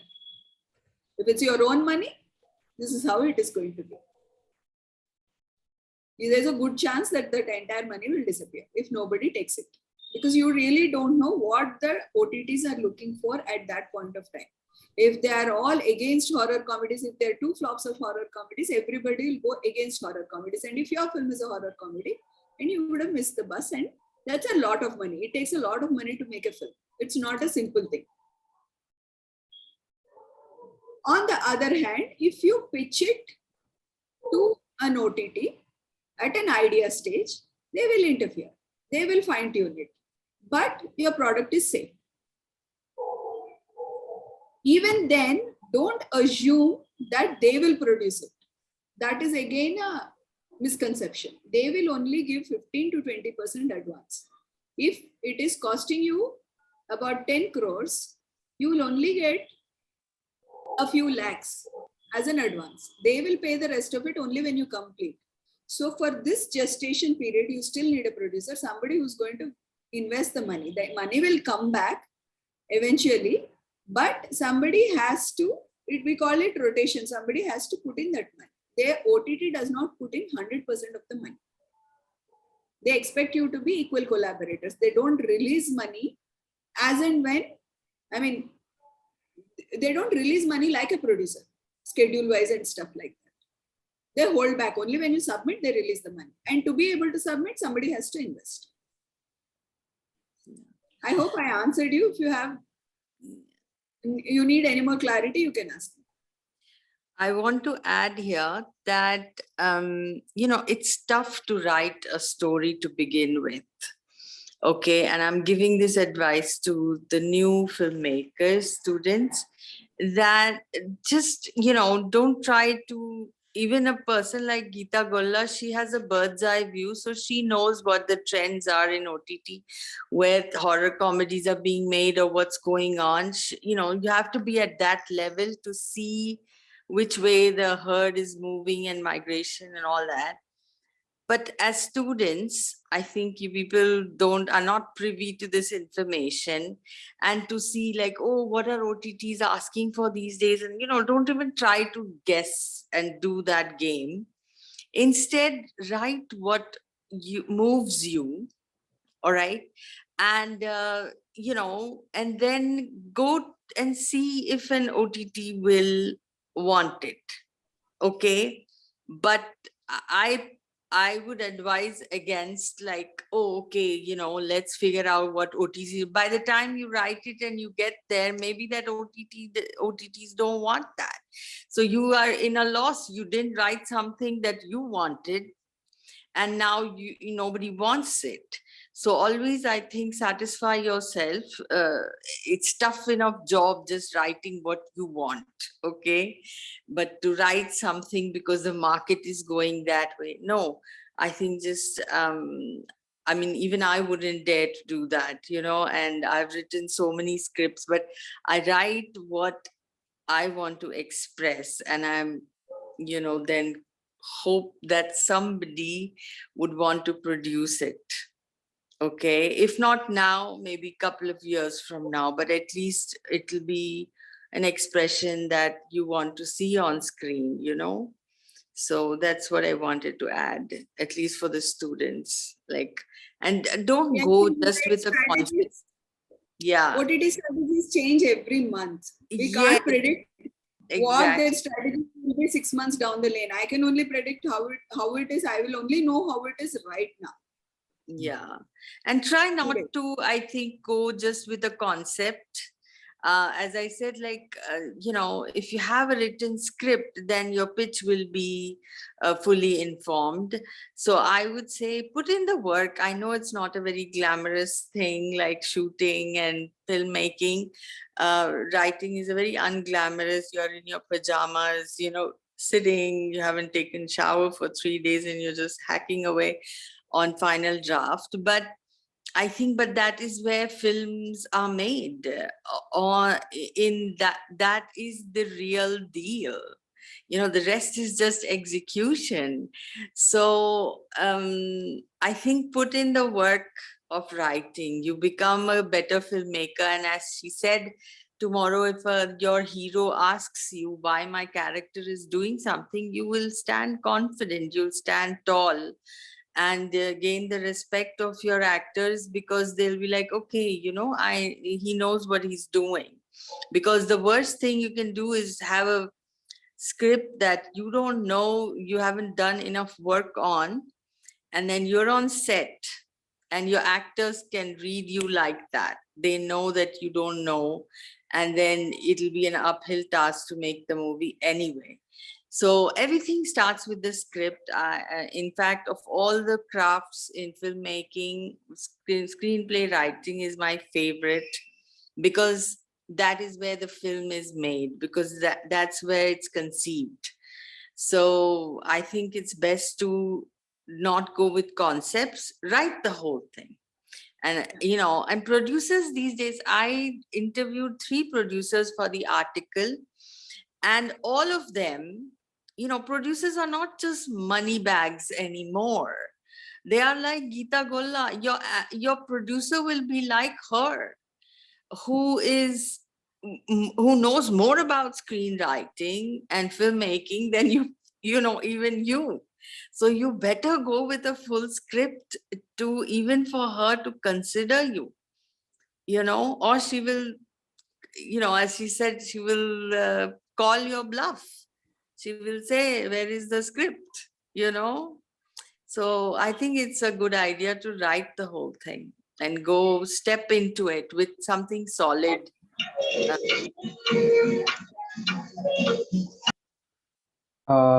Yeah, so the same student actually has an issue with his mic, so he cannot unmute and ask. So he says that is the money guaranteed after production, as in after they give 15% and we start the production, So after the product is submitted, the whole budget money is guaranteed by OTT side, or there can be other sides of the deal as well. No, it is not guaranteed. If your product is not good, you lose the entire money. Okay. All OTT agreements are completely one-sided. In fact, we will have to return the advance that is given and also pay a fine and hand over the products. Whatever is short, they can give the entire thing to a new director and a production house, which it just happened. Honestly, it has happened in Netflix to some of the big production houses also. Right. They will take over the project and give it to somebody else, and you lose what you have spent on shooting also. So far, whatever you have spent, it will be gone. Great. It happens rarely. It happens rarely. Most of the time, they try to fine tune it, get you to reshoot. You end up in a certain amount of loss, but it can happen. Technically, the agreement that they make you sign gives them the leverage to do that. Okay. I think one more guarantees. You have to you are constantly on the defensive as a maker. You don't have an upper hand. Don't expect an upper hand over the situation ever. You will never get it. Even if you're moderately successful, you have to be super successful to get into that stage. Right. Abhi, I think had raised this hand. Abhi Gowda, can you unmute and ask a question to Geeta ma'am, Aparna ma'am? Yes, sir. Yeah. I want to ask Geeta ma'am. She said that characters have a life which has too many complications because God created it that way. And in our society, transgenders and LGBTQ plus community is treated that way. How can one project them on the screen in the way they want? Because it's not existing, right? I didn't get you. Ma'am, you said that LGBTQ plus community should be treated sensitively and they should be shown sensitively. But it's not happening in the real world, right? Yeah. How do you even show that? No, I am not saying show them in a way that society unrealistically. I'm not saying unrealistically project them as if the society is treating them well. You be sensitive towards him or her as a writer. You tell what is happening in their head. It is like the same as a child's perspective. Why do you watch a film, ma'am? Why do you watch a film? Why do you watch a film? Something in the film has to resonate with me. Okay. Like you, thank you, ma'am. Tell his narrative accurately. You be sensitive towards his narrative. You drop your judgments is what I'm saying. I'm talking to you as a writer. You drop your personal judgments and be sensitive. See the world from his shoes. That is sensitivity for me. I'm not saying inaccurately represent him as if the society is being sensitive towards him. That is a completely different thing. No, I think Geeta, what he meant through his question is that how can we like write people like that because in reality they are not treated nicely, sensitively. Is what he was saying, that in the real world your story will tell that exactly. Transgenders are not treated sensitively. Exactly. But you have to be sensitive towards him. You have to spend time with him to understand. You will be surprised at how your assumptions are wrong when you actually speak to him. What you think matters will not matter for him. What you don't think matters will matter for him. Right. I think, sorry, just to add to that, this is actually where representation comes in, which is what I was asking earlier as well to Geeta ma'am, which is who are the people who should be writing these stories? And I think that in a lot of cases, instead of, there may be instances where people go talk to someone and write about them, but instead of you going and writing about someone else's story, they should be able to write their own stories. And that is more important, honestly speaking. So yeah, I think that matters. The honest perspective of someone is more important than someone else going and meeting a community and writing about them. We've had that social experiment at our university. So the teacher who taught us eventually adopted a village, because we were all taught in development communication, eventually adopted a village. This place is called Bastapur. It's an interesting social experiment. He's trained the village women, illiterate village women, to shoot and edit. They run their own radio station, they make their own films, and they go to these festivals to present their own perspective. They do this millet farming, organic farming, and they make their own films. Initially, they tried to get us involved with the village, and we used to make, but then they finally realized, however sensitive we are not them. So he figured it's simpler to teach them. So they now make their own films, and none of them can sign. They're all thumb impressionists, but they make films. They operate a camera beautifully. They edit, they run their own radio station. But this is where if somebody like that could get their film in a commercial platform, that would be better than if it's an outreach program. We slowly started doing some commercial work also, because some of us are a little fascinated and sometimes we invite them to shoot. But that is an utopian world, as you can imagine. I want to add something to what Shriyan said, that, you know, like perhaps they should be telling their own story. And I agree to it to some extent. But what if that person is not a screenwriter and hasn't developed that craft, but their story needs to be heard? Then someone like me, who has learned the art of screenwriting, can go and spend time with them and empathize with them and be able to present it in the best way. So, of course, the ideal would be that you have a transgender who has learned the art of screenwriting and is able to write a kick-ass script, and that script definitely will be much better than what I could have written, because he knows, you know, or she knows what they're going through. But that does not preclude, you know, because sometimes somebody maybe, it's like they have spent years developing that craft so they can present that story better. You know what I mean? Because they have the tools and the craftsmanship to do it. And also, there is a question somebody asked, that why are films with tragic endings more hit than... Can you repeat that question? Yeah. So Raghavendra asks, many movies ending with tragedy, climax stories became blockbuster than compared to happy ending movies. What is the reason for this? I think that actually happy ending stories are blockbusters. Tragic endings is a very risky thing. Like, you know, I don't know. What do you think, Geeta? No, it has not happened in the recent past. We had that when I was a child. The tragedy stories happened when I was a child. When I was a child, that is really, really long back. Yeah. The recent past, we've had very few of those successes. Yeah, I don't know what reference he has in his mind. I don't know Which what film are you talking about? Raghavendra, you want to Kayamat Se Kamat Tak, Romeo Juliet. Some of these stories with tragic, and maybe they do, you know, but I think if I'm going to start out as a filmmaker, I would have a happy ending just to be safe. The Greek tragedies were based on the principle of catharsis. That was a different society. So Romeo Juliet and all were during that time. Like, you had to see what happens is the logic that the Greek playwrights had was, you don't, sometimes there are barriers for you to express your own grief. So you connect with the grief of a protagonist and you cry, and that kind of articulates your emotion, and this is catharsis that is supposed to be liberating for you. Yeah. There's another question by Rohan. Yeah. And he says, is it normal to have confusion when you're writing your story initially? Right? That's what, let me repeat it.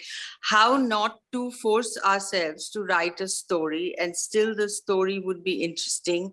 I mean, is it normal to have so many confusion to start, and how to overcome that? From my side, I would say that that's why writing helps. When you put it down on paper, something magical happens and it clarifies it for you.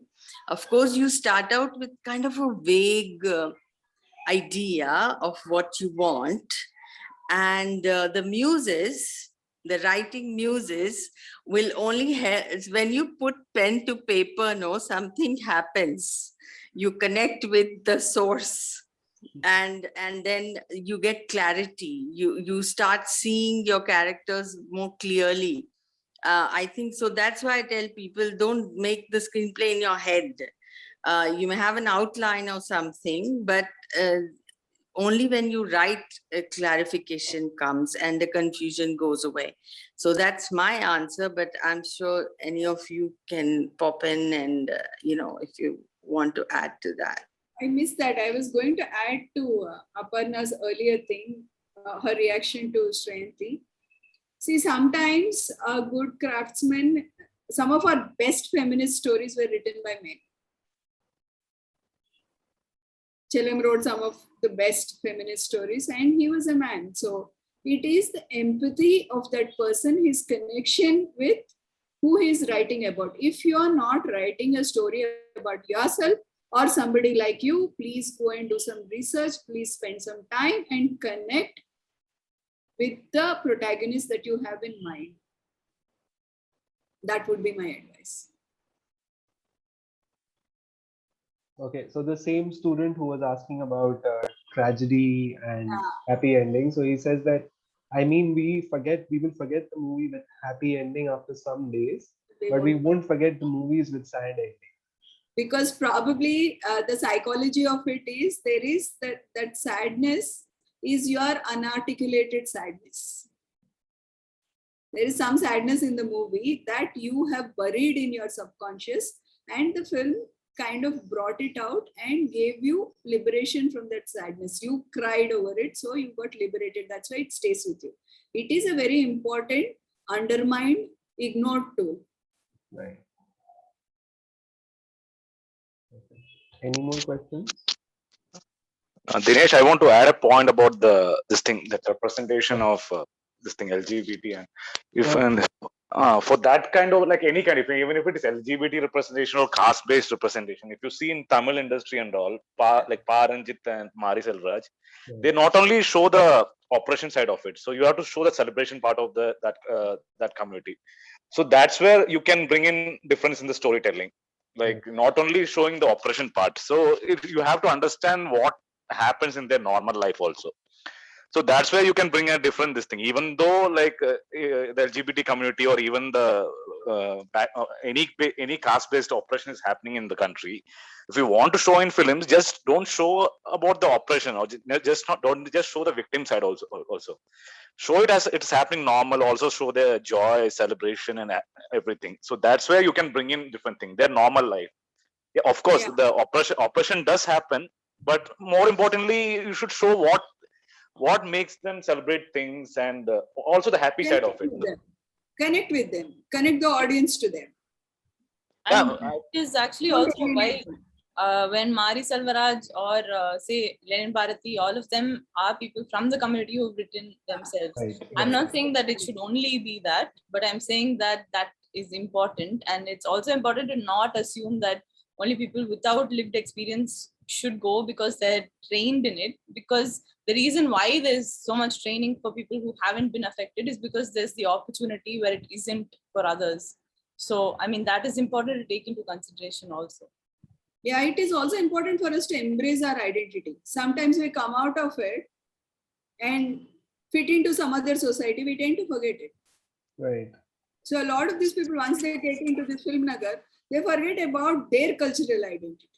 And they start writing films, watching films, other films.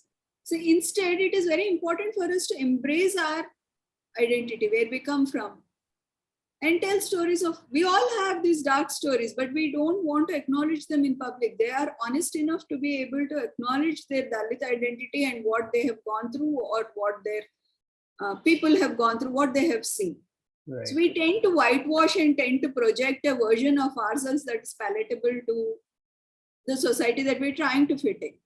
So honest filmmaker will embrace his identity, and that is the greatest resource to dig from. Fantastic. That's why I said, by and large try and tell stories about you and people like you. Yeah. And if you're going beyond that, I mean, at some point there is not enough of your story to tell. You cannot make only 2 films. Yeah. And I think what Who Indrajit should said, spend? You yeah. should research, you should empathize, you should connect with them before telling their stories. And what Indrajit said is absolutely true, that, you know, the way Paranjit and, you know, people, the way they show their characters, because also I think parallel cinema had, you know, back in the day had created this sort of binaries of victim, oppressor, oppressed, you know. And the thing is, I think these films go beyond that because they show their characters in a more dignified and a more holistic way. You know, obviously it is about the oppression, but it also goes into other, you know, avenues where you see other shades of those characters. I think that is really Cinema is a great tool to normalize anything. You have to be very conscious about what you're normalizing. Sometimes we normalize victimhood also. And victimhood is addictive. Right. People find reasons to continue to be a victim. So if you put them in that slot, it's a comfortable slot. So what are you normalizing? This is something that you have to dig deep and think. Right. Feminism got normalized to a certain extent because it was on mainstream cinema. Dowries, not taking dowry was, if you normalize taking dowry, it will become very acceptable, even if there is a law against it.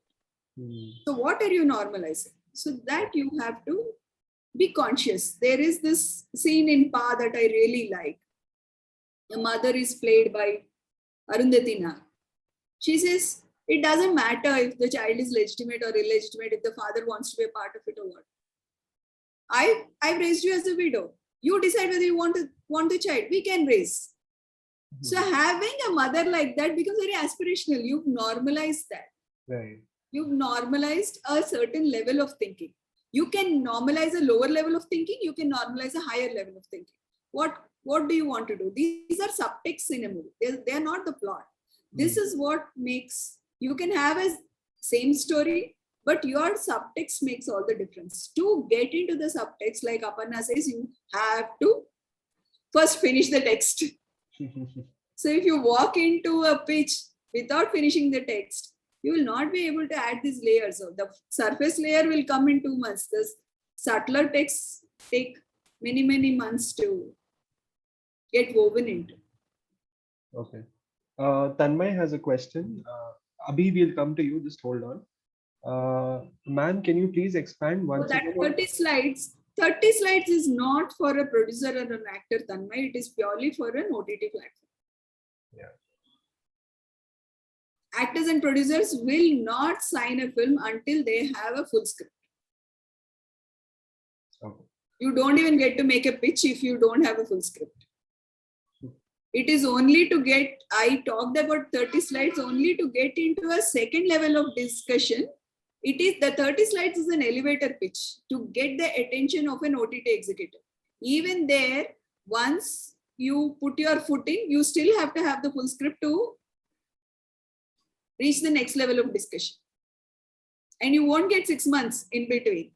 So if your elevator pitch succeeds, in about 10 days, they'll ask you to narrate the entire story. You make an elevator pitch only when you have a full story.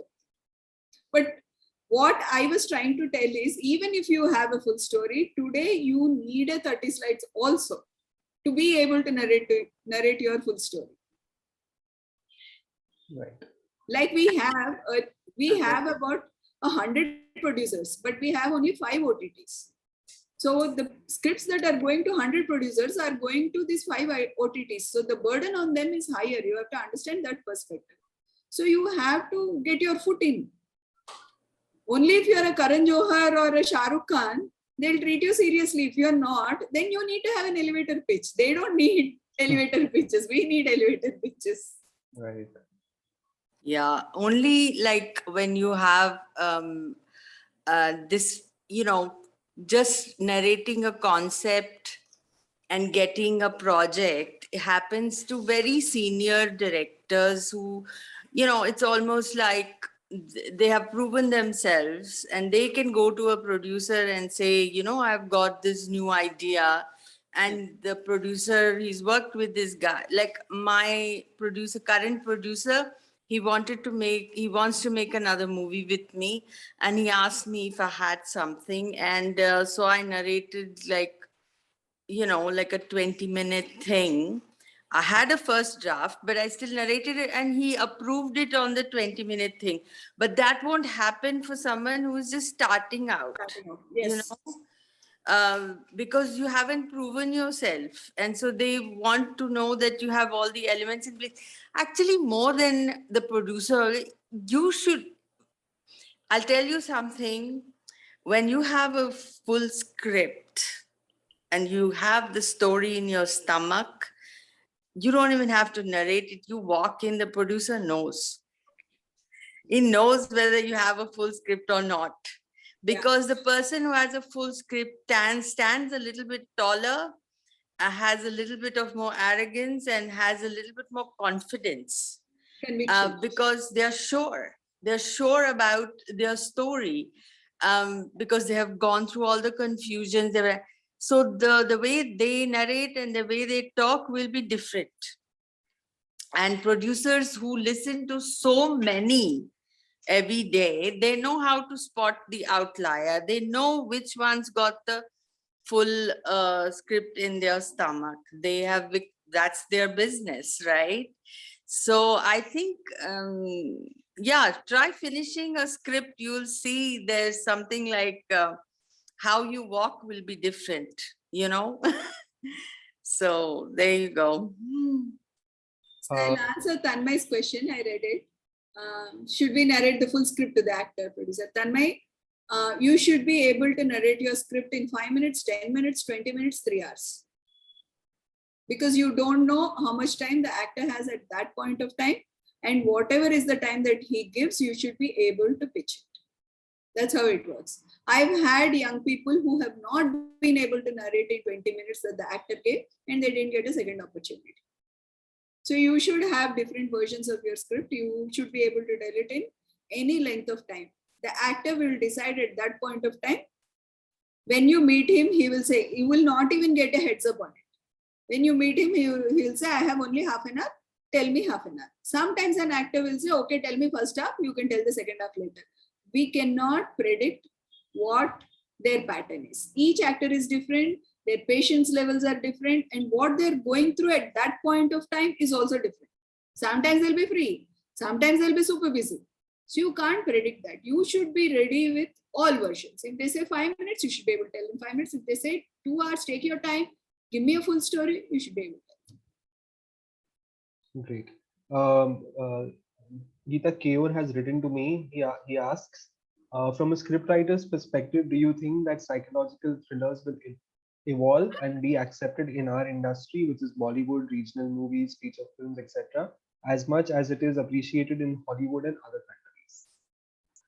See, every genre is accepted if it is robust. We've had successes. No audience is like, our audience likes a little more drama, I agree, but we have not really rejected any genre. Everything has worked. Drishyam was, an example. Yeah. It's a super hit done in 4 languages. Right. If a script is good, genre really doesn't matter that much. Its core is good. Abhi had a question. Abhi Gaura. Bhargav, I'll come to you. Yes, Abhi, you want to unmute and ask? No, sir. Bhargav, yes, you can unmute and. Yes, sir. My question is for Geeta ma'am, sir. Yeah. Ma'am, you have produced Ashtachama and Uyala Jampala. I was a part of. I didn't produce myself. I was part of the team. Were you part of the director's narration? No? Were you part of the narration part? Yes. Like both these movies, they turned out quite well, ma'am. But from a producer's perspective, could you tell me what was the selling point of both these films, or how those directors sold the movie to you? Because I think Uyala Jampala was rejected before it came to you. It was rejected by other producers before it was narrated and accepted by your studio. No, all scripts have been rejected by some other producers before it gets a yes. Sorry, I just took that. Yeah. Yeah, but these two films were like very different compared to what were coming out back then. See, Uyala Champala is not a very different script. Ashtachama was. But there was something the director knew his Milu. He wrote about a story that he knew. There was a certain authenticity to his narration. Like he comes from that place. This is a story that he saw. I actually made another film with the same director. Majnu. So when Virinchi, after Uyala Champala, in fact, Virinchi told me a story set up in an urban context. His hero was urban. I refused to do that story. I said, you write what you are good at. In fact, when we pitched Majnu to Naga Chaitanya, he wanted to make him urban. He says, I will not be convincing as a rural guy. So we shifted. We found another actor. But I knew that if Virinchi tried to write an urban guy, urban protagonist story, it'll be very wannabe. It's not a world that he fully understands. But Bhimvaram is a world that he understands. So we had to, when you write, especially for first filmmakers, it's easy for you to narrate with conviction when you are writing about a world that you know. And both Ashtachama and Uyala Champala, they had both the writers were very disciplined and they had written about 16 to 17 drafts before we finalized. Oh, okay, got it.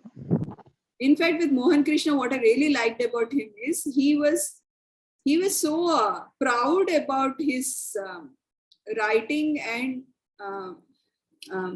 the discipline that goes into it. He'd never give me a script. Those days we were still working on physical scripts. He would never give me a script which was not spiral bound also. I would tell him, why are you wasting? Because we'll make a correction anyway. We can just pull out that page. And he says, no. That is insulting for me as a writer. When I'm giving you a script, it has to be a finished product.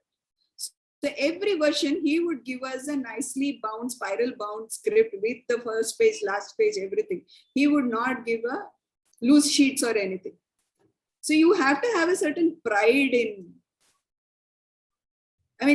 different people operate differently, but I really liked that pride he had. He didn't want to give a loose sheet ever. He would never give me a loose sheet.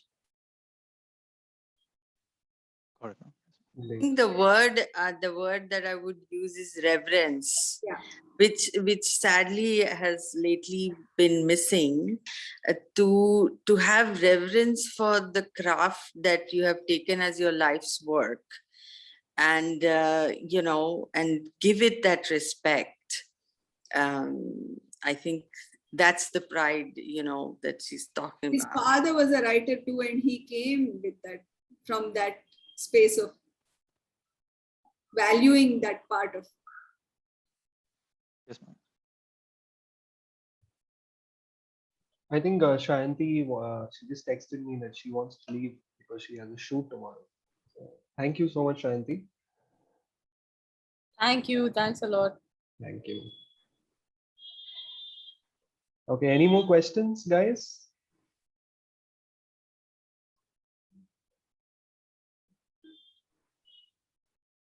I think that's it. Yeah, I think. Great. Fantastic. It was a lovely session.